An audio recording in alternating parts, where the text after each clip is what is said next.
Nous sommes très heureux de vous retrouver sur Medi 1. Soyez les bienvenus dans la métier de la rédaction.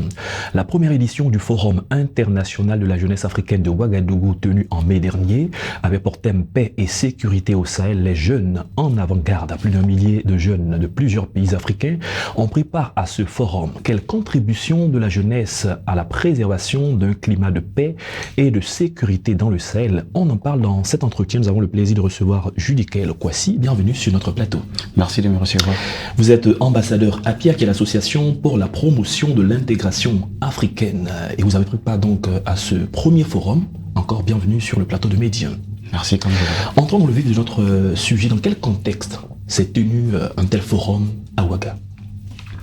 Eh bien, vous savez que les pays africains, majoritairement les pays du Sahel, donc les plus touchés par le terrorisme, qui sont le Burkina Faso, le Mali et le Niger, connaissent de graves crises sécuritaires.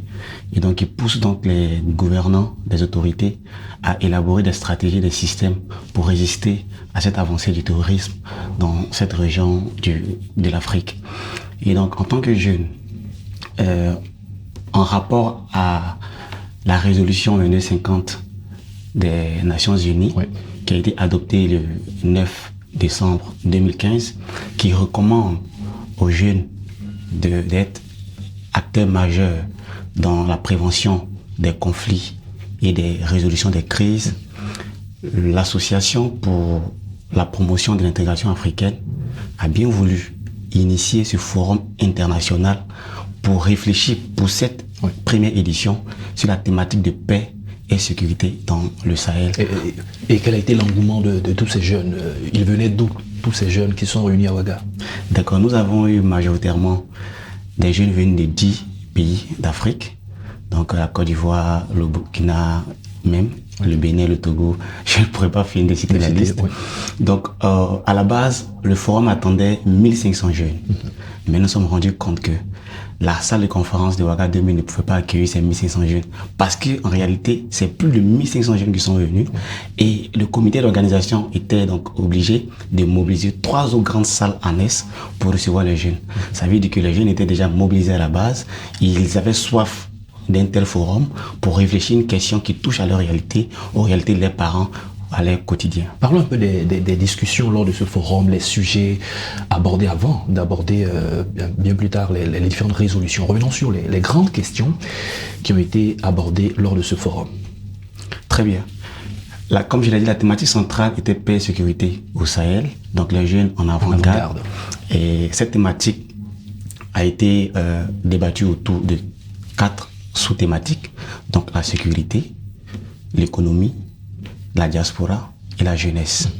Donc nous avons eu un forum qui était super enrichissant, avec d'abord une cérémonie d'ouverture officielle, ensuite des communications qui ont été meublées par 2 tables rondes. La première table ronde était bien entendu animée par le ministère des Affaires étrangères du Burkina, ensuite le ministère des Sports, de l'entrepreneuriat et de la promotion de la jeunesse burkinabé, et qui a vu aussi la participation du PNUD. Donc ces experts ont réfléchi, ont débattu sur cette table ronde, et les jeunes très attentistes ont véritablement aimé cette table ronde. Ensuite, nous avons progressé avec un panel d'experts sur la thématique centrale, et ce panel d'experts a débouché sur les interactions avec les participants qui ont bien voulu comprendre quels sont les enjeux exacts de la sécurité et la paix dans le Sahel.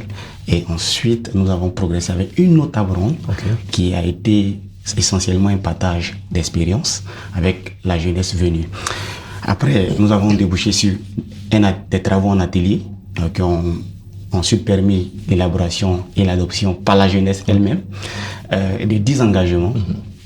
Et nous avons terminé avec une cérémonie de clôture. La plupart du temps, quand on parle de sécurité, de paix, on voit beaucoup plus l'armée, on voit beaucoup plus les armes. Comment est-ce que les jeunes comprennent leurs responsabilités et même leur rôle dans la préservation d'un climat de paix et de sécurité, puisque dans le thème on dit les jeunes en avant-garde? Oui, bien sûr. C'est vrai que pendant longtemps, en voulant combattre le terrorisme, on a mis en avant le volet militaire, mais le terrorisme, la lutte contre le terrorisme n'est pas que militaire. C'est social, c'est économique, c'est même culturel. Donc aujourd'hui, il n'est plus question de jeunesse qui est, on va dire, militaire ou gendarme ou policier de combattre le terrorisme. Un économiste peut apporter sa pierre à l'édifice. Un journaliste peut apporter sa pierre à l'édifice. Et dans les contextes où beaucoup de jeunes sont désœuvrés, ils sont à la merci des recrutements dans des groupes terroristes aussi. Bien sûr, bien sûr. Et c'est là la vulnérabilité de tout le processus. C'est-à-dire que le terrorisme n'est pas dans un autre pays et on vient s'arrêter à la frontière, on fait des barrages, on croit que on fait obstacle au terrorisme. Non, le terrorisme parfois il est avec nous. Pour le cas de Burkina Faso, le terrorisme n'est pas venu de la frontière. Le terrorisme est venu à partir de l'intérieur du pays. Et donc les jeunes sont vulnérables. Donc la pauvreté, le chômage, le manque de financement des projets de jeunes. Si quelqu'un vient et vous dit, bon, ok, donnez-moi des informations, vous avez la peine même de trouver 100 francs pour boire du thé ou pour manger, et il vient vous propose 30 000 francs pour que vous lui donnez des informations qui lui permet de... C'est ça, on est à merci plus offrant. Oui, de justement frapper, faire des attaques terroristes dans votre pays. Les jeunes vont s'y adonner, ils vont souscrire à ça. Et c'est ce qui est désolant. C'est pourquoi l'APIA veut attaquer le problème à la racine, parce que les jeunes sont beaucoup concernés par cette affaire. Il faut les sensibiliser, il faut les orienter, il faut les guider. Et les jeunes qui sont désœuvrés, après, les engagements permettent de créer des politiques, des réformes ou des systèmes qui les permettent d'être pris en compte pour pouvoir eux aussi avoir de quoi se nourrir et penser au développement de leur pays. D'accord, parlons de ces engagements-là. Qui est-ce qu'ils engagent et qu'est-ce qu'il y a dans un tel document? D'accord. Les engagements tournent autour de 5 axes. Donc, vous avez l'éducation et la formation de la jeunesse. Vous avez l'entrepreneuriat et l'emploi des jeunes. Vous avez l'engagement citoyen. Vous avez le genre et le développement durable. Et vous avez enfin l'engagement social et communautaire de la jeunesse. Okay. Donc, principalement, c'est des actes de réflexion qui permettent à la jeunesse de dire que durant cette année, nous ferons ci, nous ferons ça, nous ferons ci. Très bien. Et un jour de séminaire n'a pas suffi pour toucher de façon profonde tous ces différents aspects. La question que je vais vous poser, c'est de savoir, de retour dans votre pays, les autres sont retournés dans leurs différents pays, la suite, c'est quoi? Comment ça se passe par la suite? Très bien. Ce qu'il est prévu, c'est qu'il sera créé des cellules de veille citoyenne pour sensibiliser au phénomène du terrorisme. Avec les jeunes. Avec les jeunes. Pilotés par les jeunes. Bien sûr, avec les jeunes, pilotés par les jeunes. Et il y aura aussi une base de données qui sera établie pour recenser les jeunes qui sont engagés contre le terrorisme, parce que ce n'est pas une question de dévanciers, des personnes âgées, ça concerne majoritairement la jeunesse. Et il y aura enfin, je crois, un comité d'action pour mettre en place ou pour exécuter les différents engagements qui ont été pris et les suivre et les évaluer, afin qu'au prochain forum, un bilan puisse être fait, un bilan des actions qui ont été menées sur le terrain. La première édition d'un tel forum, quels sont les enjeux pour les jeunes burkinabés eux-mêmes? Quand on sait qu'ils sont en proie à la question du terrorisme, on a vu l'engouement, vous l'avez dit, les gens sont venus de partout, il y a aussi beaucoup de jeunes venus de Ouaga, du Burkina Faso qui ont pris part au séminaire. Quel est le message fort après un tel séminaire? Très bien. Vous savez, Frantz Fanon disait, je cite, « Chaque génération, dans une opacité relative, doit découvrir sa mission. » Alors, une fois que la mission est découverte, il faut la remplir ou il faut la trahir. Je pense que nous, en tant que génération actuelle, une fois que nous avons découvert notre mission, c'est de la remplir. Et les jeunes burkinabés ont conscience de cela. Et je pense que ce qui est ressorti du forum, c'est que ces jeunes-là peuvent contribuer non seulement en étant des canaux de communication pour le pays.